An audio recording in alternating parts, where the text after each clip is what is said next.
Jay Jagannath welcome to another blog. ସକାଳୁ ବାହାରି ଯାଇଥିଲି ମୁଁ ଦୋକାନ ପାଇଁ ଜିନିଷ ଆଣିବା ପାଇଁ। ତାପରେ ଦୋକାନକୁ ଆସି ଦୋକାନର ସବୁ କାମ ସାରି ମୁଁ ଚାଲି ଯାଇଥିଲି ଖାଇବାକୁ। ଖାଇସାରିବା ପରେ ମୁଁ ବାହାରି ଯାଇଥିଲି ମୋ ଭାଇର ସାଙ୍ଗକୁ ଆଣିବାକୁ, କାରଣ ସେ ଭୁବନେଶ୍ୱର ଯିବା ପାଇଁ ବାହାରିଥିଲା, ତ ଷ୍ଟେସନରେ ଛାଡ଼ିବା ପାଇଁ ଡାକିଥିଲା। ପହଞ୍ଚିଲା ବେଳେ ଭାଇ ପୁରା ତାଲା ପକେଇ ରେଡ଼ି ଥିଲା। ତାପରେ ତାକୁ ଓ ତା ଲଗେଜକୁ ଧରି ଗାଡ଼ିରେ ରଖି ଆମେ ବାହାରି ଯାଇଥିଲୁ ଷ୍ଟେସନ ଯିବା ପାଇଁ।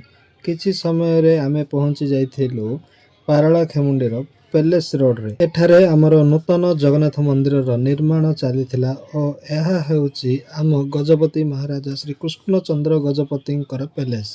ଫାଇନାଲି ଆମେ ଆସି ଯାଇଥିଲୁ ଷ୍ଟେସନକୁ ଓ ଏହା ହେଉଛି ଆମ ପାରଳାଖେମୁଣ୍ଡିର ନୂତନ ରେଲୱେ ଷ୍ଟେସନ। କେମିତି ଲାଗିଲା କମେଣ୍ଟରେ ନିଶ୍ଚୟ ଜଣାନ୍ତୁ।